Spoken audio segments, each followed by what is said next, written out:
piracy's great, you know, piracy will make you feel good, but at the end of the day, is it worth it? I mean, is it really worth it to watch the movie? No. You know, it's a culture thing. You know, someone steals a lady's purse and the whole world stops to catch the guy, but if someone downloads a movie and, you know, nobody bats an eye. It makes me wonder what happens when, you know, I'm cold and dead and people are still pirating these movies. When you make a movie or you make a music video, you always wonder, how many times is this going to be watched on YouTube? You know, armed robbery is one thing, but what do you do when 1 million people are armed with computers? Viacom is a struggling, you know, family-run company. Whenever I see a room full of people and they're all watching a movie and only one person paid, it makes me sick. Viacom has to make these products fast, and if we can't afford all the Chinese labor, we might not be able to make these. Fuck what you think, fuck what you heard, you're evil and you know it, and you should feel ashamed of yourself, you son of a bitch. You wanna know how bad piracy is? Piracy is so bad that I was not paid for editing this anti-piracy video together.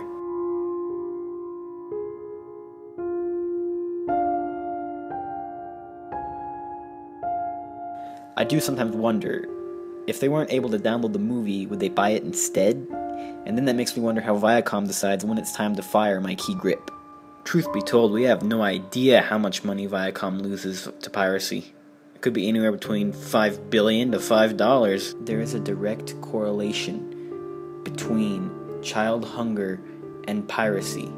You can't make that up. You know, you have all these people downloading movies illegally and they just get fatter and fatter and fatter. The statistics will tell you, every time you download an episode of SpongeBob, a serial rapist gets horny.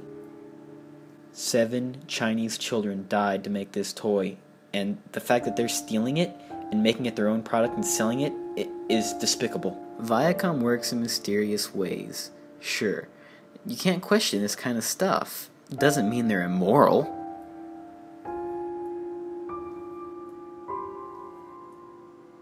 I couldn't afford to feed my cat, you know, Fifi, because piracy. You know, I'm gonna be completely honest here. I've, you know, torrented a few things here and there. I mean, I don't know, do I feel bad? Not really. I've been homeless on 3 separate occasions, and each time it was because of piracy. You know, Viacom has this billions and billions of dollars, and they gotta keep that for themselves, because if they just throw money at projects, then there's no competition, and that makes me wonder, where's my next paycheck coming from? All the people in the movie industry working these low-level jobs, they're a bunch of moochers, and every now and then you gotta lay down the law and you gotta start cutting jobs. Every time I fire a minimum wage worker for piracy, I always say, listen buddy, the higher-ups gotta keep their money, so you're gonna have to go find another job, because guess what, you're expendable, and they like it. You know, as a matter of fact, the big movie directors, executives, and movie stars don't actually lose any money. It all comes from minimum wage workers. You know, because corporations are a democracy, the public decides who gets fired and who doesn't. So every time you pirate a video, you're to blame.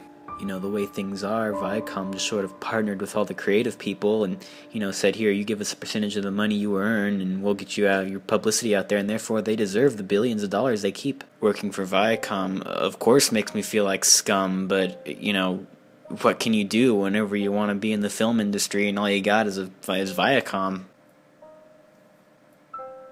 We just barely made enough profit to make the next episode of SpongeBob, and if that happens again, we're gonna have to cancel it. You know, I'm always saying to my wife, we could sure use a little more money. There's probably some kid out there pirating this video in order to make some sort of shitty dub parody, and that just makes me sick.